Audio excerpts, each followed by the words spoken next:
Buddy, last week, as you know, I had a road trip with our oldest grandson. We went down to Charleston to attend a workshop. The South Carolina Film Commission was putting on a workshop about what the camera assistant on a film set does. I don't know if you've seen the movie credits go by at the end of the movie. They have the camera operators, and they have a first assistant and a second assistant, and they have a loader, and they have all these different titles. And we got to find out a little bit about what they do. But the trip itself was a perfect example of what we're going to talk about today, because hardly anything associated with what we did came off as planned. And we want to talk today a little bit about a common human experience, the oh darn experience, what in the world is going on experience. Nothing is happening the way that I expected it to happen. Everything is falling apart. Everything is falling apart. And I wanted to talk about it as a continuation of what we spoke about a couple of weeks ago, because then we were talking about a process of change, right? And it was a very orderly process that I laid out. The process starts with awareness, and then understanding, and then after the understanding comes the attitude. We start to think of ourselves as the kind of person who lives in this new way, and then from that attitude we start to make the decisions that people who live that way make, and those decisions lead us to engage in different actions, different behaviors, and because we've taken those different behaviors, we move on and we get different results. And that's a wonderful, orderly process of change, and we need to understand that and keep that with us. And that's why I spoke about it a couple of weeks ago. We need to have some kind of a map. Now you've got your GPS in your car, and it constantly is telling you where you are, and very, very annoyingly telling you when you made a wrong turn. Sometimes you just want to reach out and smack it. You get off the highway to go get gas, and it's telling you, make a U-turn, make a U-turn. I know I get off the highway. I know I'm getting gas. But it's very comforting to have a map. It's very comforting to know that other people have gone the same way before. The trailblazers have been there, and they've kind of marked the trees as they went through the forest so that we know which way to go. And it gives us a great sense of ease to say, I can evaluate myself. I can see where I am in the process. I understand. I'm at the point where I'm developing attitude, and everything is wonderful. And that is a good model for change, and that works a great deal of the time. But there's another model for change, or another part of change that we must talk about, and that is the chaos model. If anybody remembers back in the 70s or the 80s, somebody wrote a book that said, if it ain't broke, break it. It was a management consultant. Get in there and shake things up. Don't leave things as they are. Get in there and create some change. Make everything confusing. Get everybody thinking instead of being comfortable in their positions in the company and all this kind of stuff. But there is time in our lives that when we are going through change, when we are going through growth, that it just absolutely seems like everything is going to hell in a handbasket, falling apart. And any English majors out there, if you can find the origin of the idiom going to hell in a handbasket, I would appreciate it. I can't find one that I can really nail down. But you know what I'm talking about. We think, well, gee, I want a better job, and then all of a sudden we're fired, or we're doing our treatment work for greater health, and then all of a sudden we're sicker than we ever were, or we're treating about our finances, and then all of a sudden an unexpected bill comes in, and now we're set back a few $1,000s, and all of these kind of things, and sometimes it all seems to come in a wave. Everything happens at once. The car goes, and something else goes, and it all just seems to be building up, and we stop and we say, oh my God, what in the world's going on? What happened to that nice, orderly process? What happened to the awareness, the understanding, and the attitude? Where did that go? I thought everything was just going to unfold so smoothly. What in the world do I do now? What in the world do I do when it's all chaos? Everything about me is chaos. Everything seems to be crumbling. And this happens to us. And the first thing we want to do is stop. Stop. Just stop. And take a deep breath and start to find an anchor, start to find a place that you can hold on to where you can become the observer of of what's happening so you can get a better perspective. In Buddhist teaching, our Monday night group, we're reading some works from Buddhist authors and just understanding how the Buddhist philosophy and what we study and what we teach, where it agrees or it might disagree, or how it agrees with our life experience. But one of the things in Buddhist philosophy that they teach people is how to find that center, how to find that center. So the idea is that at the very center of the wheel, everything is kind of okay, but it's the outer rim of the wheel, it's just spinning crazy. And if we can get ourselves back to that center, if we can find that place to hold on to anchor, then we can react differently to what's going on. And that's a very, very important point. The change and the chaos and everything is still going on, but we are having a different experience. Somebody put something up on Facebook, and trying to remember it exactly, but it was like the difference between an adventure and a disaster was attitude. And I'll just give you a quick example of that. You might have heard me say this, but when I moved to Colorado, I wanted to go whitewater rafting, and one of the guys in the office says, "You don't want to do that." He said, "You just don't want to go." And I said, "Why?" And he said, "Well," he says, "what they don't tell you is that water is freezing cold. It's all snow melt, and if it wasn't moving, it would probably be ice." He says, "So you get wet and you get cold." He says, "And the other thing they don't tell you is that every raft sooner or later turns over. So you get dumped out of the raft into this ice cold water." And then he proceeded to tell me his story of disaster. And they were coming down the river, and it got very narrow, and the raft was going through, and it hit a rock and it tumbled over. And he came out of the boat and he hit the cold water, and when he hit the water, he tried to take a deep breath, but he was still kind of somewhat submerged. And as he tried to take this breath, he sucked in a bunch of water, and now he started to panic because he couldn't breathe.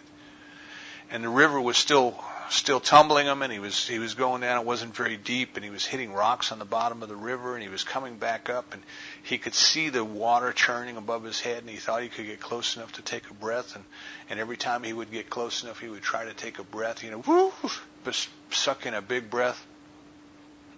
He would get half a lung full of water, half a lung full of air, and he's trying to cough, and the river was taking him down, and he said he just came to realize, he says, this is it, I'm going to die.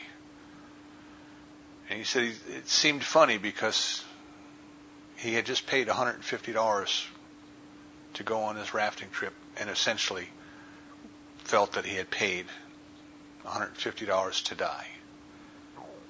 And he relaxed and he stopped struggling. And of course, when you stop struggling, they had life vests on, but when you stopped struggling, he floated up to the top. And by that time, he was out of the white water and came to a little an eddy on the sides of the rivers. If you've ever been there, there's sometimes a little circle where the water just spirals around in an eddy.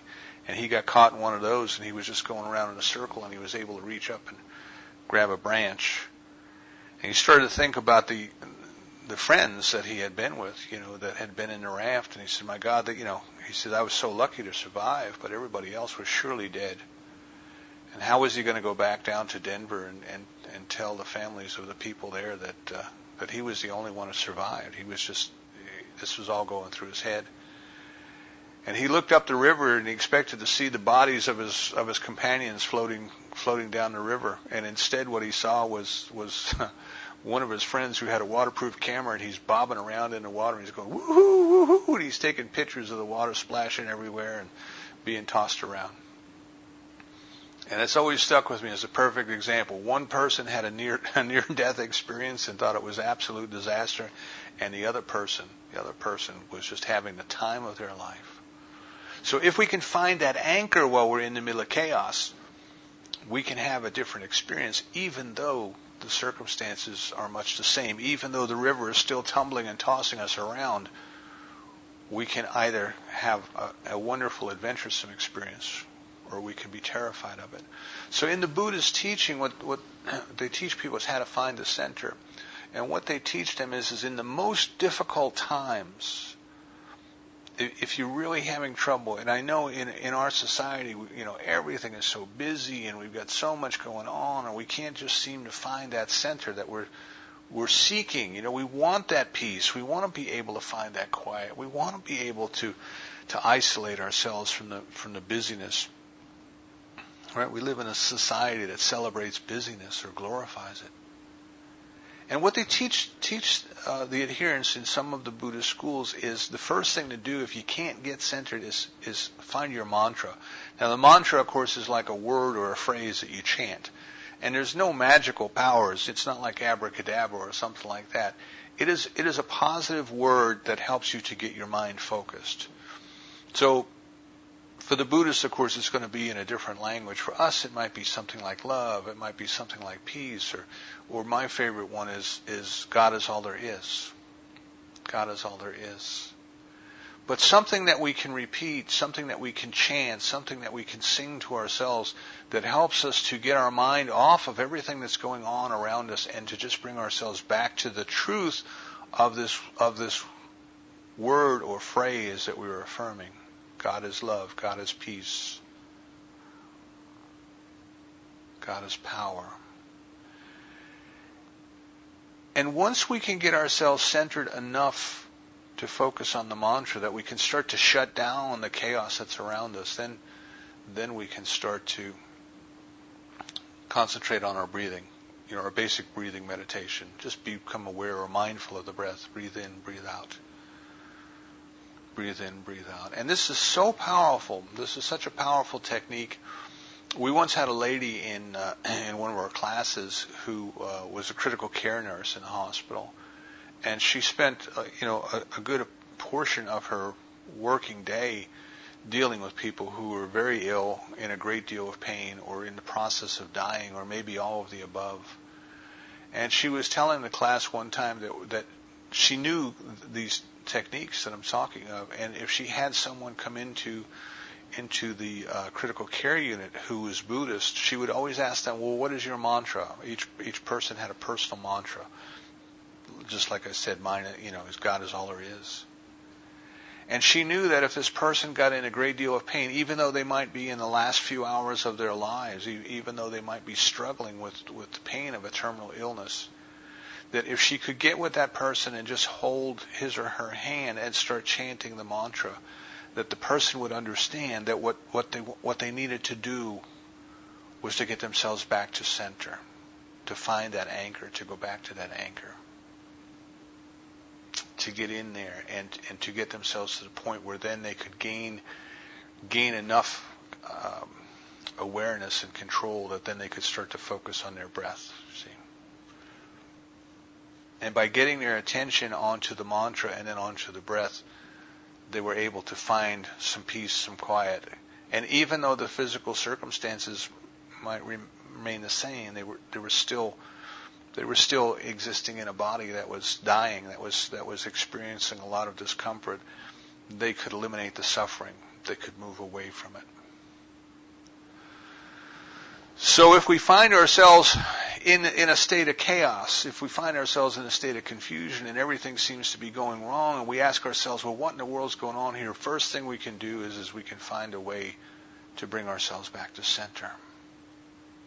And as we bring ourselves back to center, as we start to get ourselves out of the panic mode, out of the anger, the frustration, or whatever it is that we might be feeling, kind of sometimes it's amazement, like, what in the world is this all about, we start to beat ourselves up with, I call it metaphysical guilt. We say, well, why did I do this to myself? Why did I bring these conditions to myself? If everything is a reflection of my consciousness, what in the world is going on inside my head, And we get ourselves caught up, and we spin and we spin and we spin, and we go around and around and around with it, and we got to stop and take our breath and find our peace. And once we do that, then we can reflect on what's really going on here. What's really happening? What is this chaos all about? And I'll give you just something to consider to get you through it. It's about good. It's about good. As crazy as it looks, it's about good. There's change occurring. There's change going on. And for those who know what they want, for those who understand where they want to go, then the change can be a wonderful thing. The chaos can in fact be a wonderful thing. Because the old is giving way to the new. The old is disintegrating before our very eyes. So what we want to recognize then is the impermanence of life, that the necessity of change, that everything is in a state of change at all times. Now we don't think about that, we don't want to contemplate that, but it is. It's all changing. It's all impermanent. Everything is changing. Everything must move from one state to another, from one form to another. And think back, if you will. Think of something, one of your earliest memories as a child.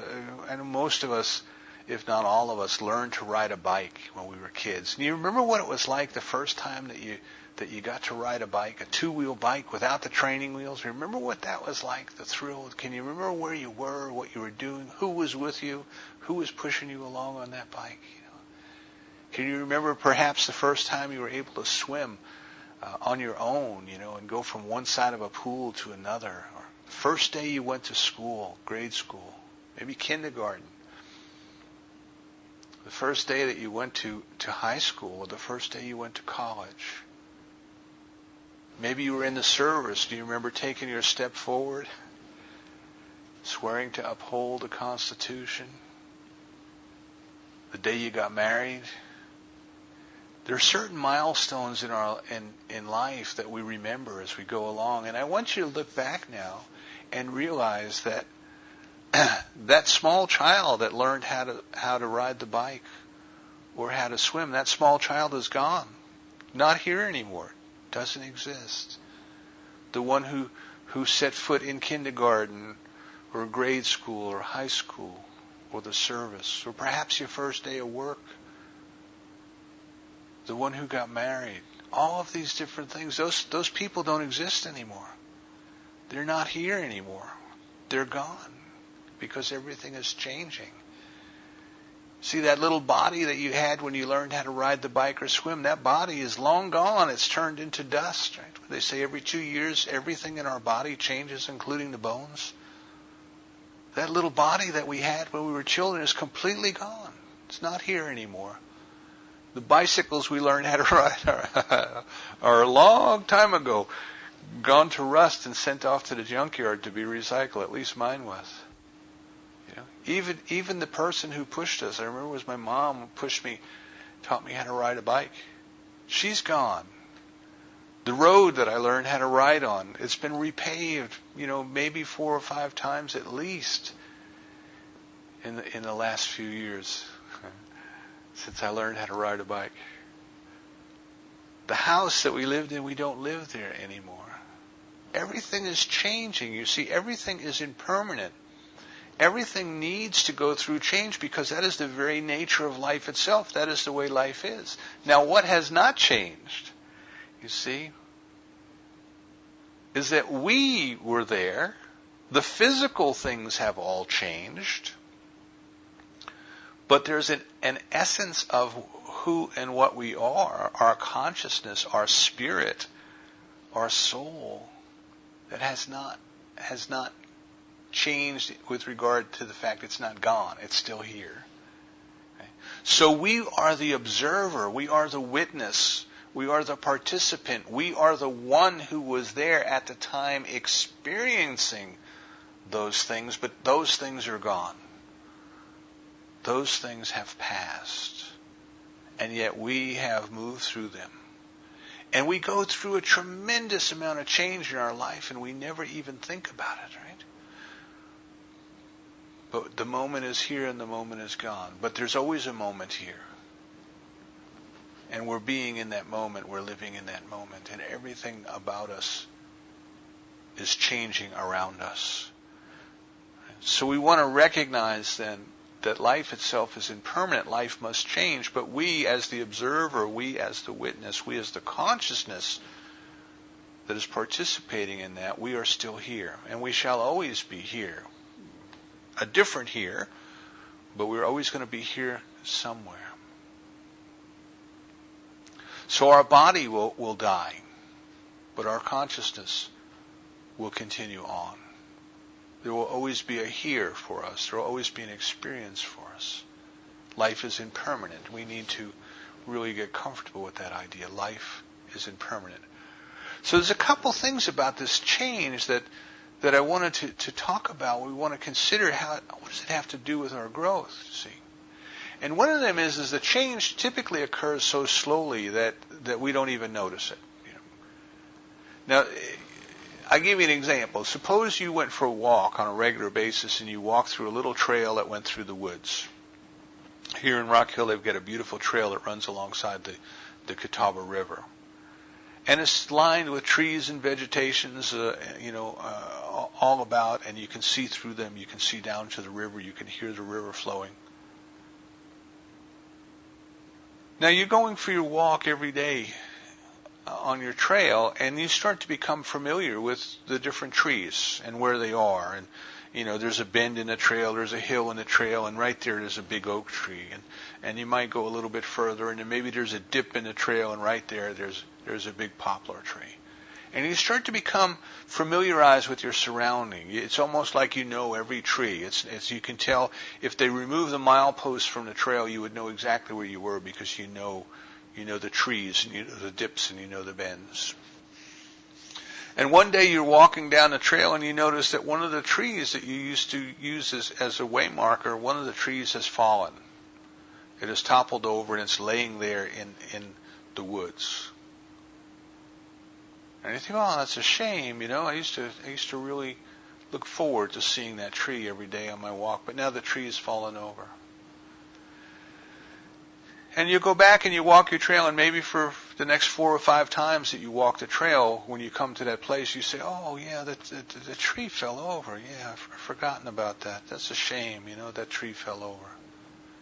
But after a week or so, or 4 or 5 times, you come to accept the fact that the tree has fallen over. Now you just recognize it as a fallen over tree and not a standing up tree.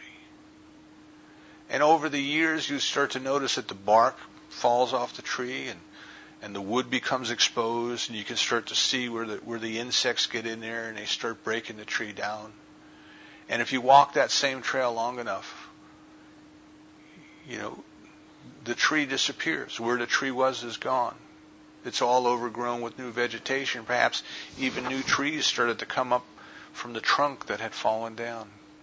And new life takes place of where the old was. And after a while, if you didn't have the memory of where that tree had been, you wouldn't know.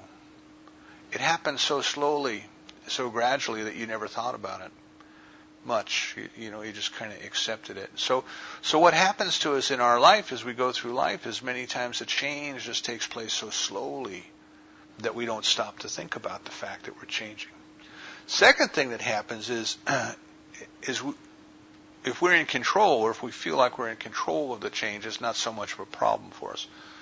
So a different scenario is you buy a house, and the house has a wood-burning stove, and you need to go out and get firewood for your stove. And so you go and you get a chainsaw, and you go to the areas they have where you can cut firewood, and they have the trees marked where they want the trees cut down and thinned out, so the other trees will grow stronger. They'll get more light. They'll have more space.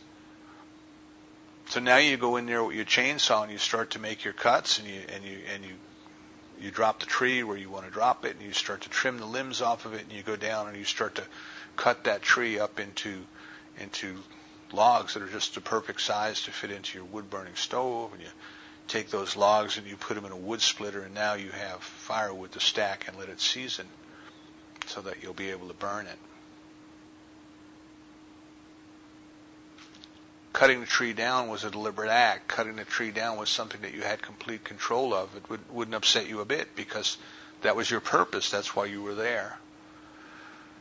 But if suddenly something happened, if suddenly a tornado came through town or a hurricane came through town and suddenly it ripped up a bunch of trees and it threw trees everywhere around, suddenly that would be a dramatic shock. It happened so quickly. It didn't happen slowly over a period of time. It just happened quickly in the course of a few minutes, in the course of an hour maybe. And we were completely out of control. It was something that was entirely not our doing. And this is the kind of thing that happens with the chaos that I'm talking about. We go into this experience of chaos, and everything seems to be happening quickly, and everything seems to be going on all at once, and we don't feel in control, and it's all just changing. And why is it changing? So by nature, everything must change, and in our mind, we would like it to change slowly. And we would like it to change in an orderly process that we understand so we can be very, very comfortable with it. But that's not the way life works. I remember when Hurricane Andrew came through Florida years ago, there was a tremendous amount of devastation. And for people who lived in Florida, complete loss of homes and complete neighborhoods and all those sorts of things, and people were asking the question, oh my goodness, why, why this tremendous devastation? How can we deal with that? And at the time, a climatologist come out and explained how big storms like Hurricane Andrew had crossed over the Florida Peninsula many, many times in the history that we know of Florida, the geological history. And that if it hadn't been for storms of that size that had come over Florida, that Florida would in fact be a completely different environment than it is today. That in fact those storms are a natural part of the climate. It's just that they occur so infrequently that we lose track of them. And when we're caught up in them, we think something's gone wrong here. Something is terrible. Why is this all happening now? And in fact, we are just in the midst of a completely natural event that makes us uncomfortable because it's happening too quickly. It's happening all at once, and we're completely out of control. So we like to be in control, that's for sure. We like to think we're in control or create the illusion that we're in control. And if you read my email last night, think about this. We're sitting on this rock that's flying around this nuclear furnace 93 million miles away. If we were sitting at the equator, during the course of time that we're together on a Sunday morning, we would have moved 1,000 miles to the east. Not even been aware of it, not even cared about it. Other than that, the sun may have appeared to have moved a little bit in the sky. While we were sitting there, the Earth is moving about on its orbit. I think it might be 18,000 miles an hour it travels. I'm not sure. But the Earth has definitely moved on its orbit. It's not in the same position to the sun it was when we started. The sun is not in the same spot in the galaxy that it was when we started because it is just hurling through space and we're following right along with it. Completely out of our control. And the galaxy is moving through the universe. All of this is going on without our control, without our intention. It is happening. And if you stop and think about it, it would seem that what we're all doing is we are all heading at breakneck speeds over tremendous distances to be sucked into a big black hole somewhere and spit out the other side as energy. Now, all of that's going on, and we never even worry about it. But we like to convince ourselves that we're in control. And we're not. There's just so much more going on than we are aware of. There's so much more happening. And sometimes it's happening in a way that is perfectly normal and natural for it to happen. But we just don't feel like we're in control. So one thing that we can do if we find ourselves in this state of chaos and confusion and everything is going on is take a deep breath. Find your center. Use your mantra if you have one. And ask yourself, am I uncomfortable because I have a need to be in control? And if so, ask yourself what would happen if you gave up that need to be in control. Well, what would happen if I just let this go along? What would happen if I let this unfold the way it's unfolding? Maybe something better than I can understand is trying to unfold here. And maybe I just need to let it happen because it needs to change and I'm trying to keep it the same. I'm trying to make it the same. When I was going through, this growth I was still working in corporate America, and I was managing managing several departments. And this idea, was presented to me about, well, maybe you need to let things go the way they need to go rather than the way that you want them to go. And I said, well, how would that work in business, And I started to realize that if I were leading the departments and making everybody do things the way that I thought they needed to be done, that might be all well and good, but maybe there was something better that could happen if I could step back and get out of the way and allow it to happen rather than trying to control it and make it happen the way that I thought it should. And so, how can we try that? And I started to think, well, rather than telling people how to do stuff, maybe I can tell them, what needs to be done, what the outcome needs to be, which we always started with. But instead of telling them how to achieve that outcome, instead of monitoring the process and making sure they were doing it my way, maybe I could just back off a little bit and let them come up with their own ideas to do it their way. And that was hard for me, because I had gotten where I was, been promoted to where I was because my way was working, or at least I thought. And I had to learn to step back and just let these things start to unfold. And to take the risk, that if it didn't work, then, it didn't work, and then I had to go explain to my boss why this thing didn't work. And I let people do it in a way that had never been done before. But as I learned to get comfortable with that risk, I started to find out that the results that I was getting in the department, or the department was getting, were better than I had ever hoped for. Because the natural creativity of people came through, and they found, once given that freedom, they found new and different and better ways. So if you find yourself being uncomfortable and it's associated with a need to be in control, maybe you can practice in other areas of your life. Of just what happens this time if I step back?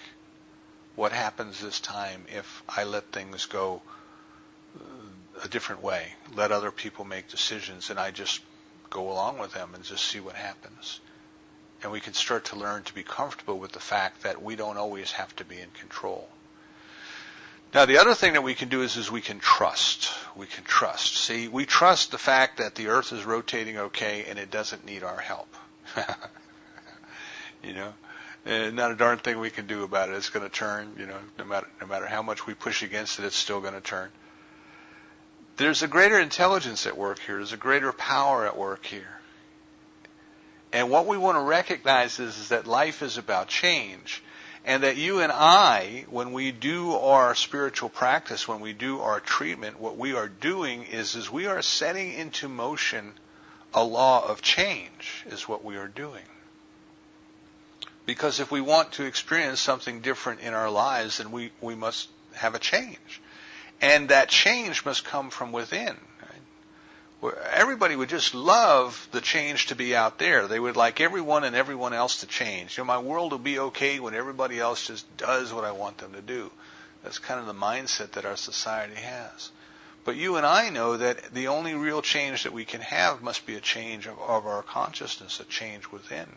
So we decide that we want to have something different happen in our lives, that we want a change to occur in our lives. We sit down and we take the time to do that in our spiritual practice. We do our affirmative prayer. We do our treatment. And we say that we all accept the change or changes as needs must be for this to occur. And once it starts happening, we go, oh, no, it's changing, and it's changing too fast. And I didn't expect it to happen this way. And what in the world is going on? And what we have to recognize is step back and let it go. It is trying to become something better than it's ever been before. It is trying to become something different than it's ever been before. And if we get in there and try to put it all back the way that we think it ought to be, it's going to be no better than it was before. We have to let it go. So find your center. Take your breath. repeat your mantra and say, it's working exactly as it needs to work. It's working perfectly. Now, chaos, we have come to believe, I think for most of us in our society, chaos is something that we are afraid of. Chaos is something that we try to avoid. It's uncomfortable. We don't know how things are going to go. We're not certain. How can we get this back into control? How can we get this back into order? But the thing about chaos is that it is a necessary and normal part of the creative process. Right? If you look at the book of Genesis, it tells us in the beginning of things now the way they are, there was chaos. Nothing was the way that it appears to be now. But what happened is that Spirit moved upon the face of the waters, is what Genesis would tell us, right? Consciousness moved. Consciousness gave direction to the chaos. Consciousness said, let there be light. And out of the chaos, light was formed. Consciousness said, let there be stars and planets. And out of the chaos, out of the tumult, the stars and the planets formed. And what that's telling us is that in the confusion, in the chaos, in the unformed, we want to give it direction. So Charles Bridges wrote a book called Transitions, and it's about change. And he said, we've been taught, we've grown up and we've been taught that everything has a beginning and a middle and an end. And we expect it to be that way as we go through life. And that's not the way it is at all. He said you'd be much better off thinking that there's an ending, and then there's a middle, which is a state of chaos and confusion, and then there's a new beginning. And when I read that, I thought, wow, how insightful. See, the old has to come to an end. The old has to come to an end in order for the new to take over. The old tree has to fall in the forest to create space and nutrients for the new trees to grow up. The old has to come to an end. And what happens to us is the old comes to an end and the new is not here yet. See, we don't quite see it because it's in the chaos. It's in the process of reforming. Everything is kind of dissolving down so that it can come back and rise up. The rising phoenix, it can rise up and it can be something new and different than it ever was before. And we get in that state in the middle and we panic. We say, now I don't know what to do. The old is gone and the new is not here yet. It's like we're going down. Think of an old detective movie from the 40s, a black and white film noir, Philip Marlowe movies, and there's a long hallway of offices, and they've got kind of like the glass in the door, but you can't quite see through it. It's frosted glass. It's heavy, and there's a transom up above the door, with that lets the air flow. The kind of hallway I'm talking about. And we're coming out of one door at one end of the hallway, and we can see that there's another door down at the other end of the hallway. And we know we're supposed to leave this one and eventually get through that one, but we're afraid to let go of this one. We're afraid to let it close behind us, because if it closes behind us, we may not be able to get back. So we don't want to let go, but we have to let go. The old has to come to an end. So sometimes the chaos and the confusion and the things that seem to be falling apart in our life are nothing more than the old making way for the new. That's all that's happening. The old is making way for the new. And we have to be comfortable with letting it go. Let it go. Let it go however it needs to go. Let it go, because I know that my good is forming out of the chaos. I know that I have the power to decide, and my power to decide sets in motion the law of mind, that power that answers prayer, the power that responds to us according to our belief. And that as things are unformed and as they're chaotic and as they are moving, I can use this power to give them direction to continue to form the new in the manner that I want. And now what happens in my consciousness, you see, is I get myself back to center. I get myself out of my fear. I get myself out of my confusion and frustration, everything else that is going on. I use my breath. I use my mantra. I get myself centered and I say, wait a second, this is all good. This is all good. I need things to change so that I can grow, and they are changing. They are just changing quicker than I was ready, and they are changing in a manner that I never expected. But it's good that they're changing in a manner that I never expected, because that means that the good that I'm going to get is greater than what I expected. If they only changed in the manner I expected, I would have only what my human consciousness is capable of envisioning. But perhaps the divine has a way of doing it even better than I thought. So what we want to keep in mind then is what do you do when everything is falling apart? Is you say, that's good. That is good, because that is change, and life is about change. Life is impermanence. That is the conditions of life. The physical aspects of life are impermanent. But my consciousness, the witness, the observer, the chooser, my consciousness passes through all of that, and it is still here. So this too shall pass, whatever this change or this chaos happens to be, this too shall pass, but it will change for the better, because I am cooperating with the process of change. And I am using the law of mind to direct the change. You can imagine if the caterpillar knew what was going to happen when it crawled into the cocoon, that it would probably never go. It completely dissolves. It loses all semblance of what it was. It turns into a little blob of jelly, if you will. And out of that little blob of jelly comes the butterfly. When you're in that state of change, when everything seems to be going wrong and falling apart, just take a deep breath, step back, and recognize that you are in the cocoon. That change is occurring. That change is good. That you can trust in the power. You can trust in the intelligence that moves this planet the way it moves the planet. You can trust in that intelligence and in that power to take this chaos and to form it into something better than you have ever experienced before. We're not meant to stay the same. Nothing is meant to stay the same. Everything is destined to change. Sometimes slowly, sometimes quickly. Sometimes we feel like we're in control, and sometimes we feel like we're out of control. But nevertheless, it is all just the process of life, and it is perfect. It is perfect. So if you have any discomfort at all with change, particularly rapid change, get yourself centered. Recognize that it's normal, it is natural, it is part of life.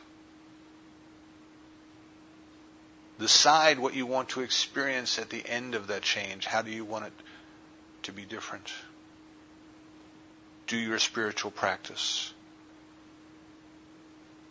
And let the power that runs the universe take that chaos and reform it for you into something new, into something better than you could ever imagine. Dr. Holmes said that we are spiritual adventurers in the unexplored territory of mind. And I think this might have been what he was talking about. Embrace the change. Embrace the chaos. It's all good. And so are you. And so it is.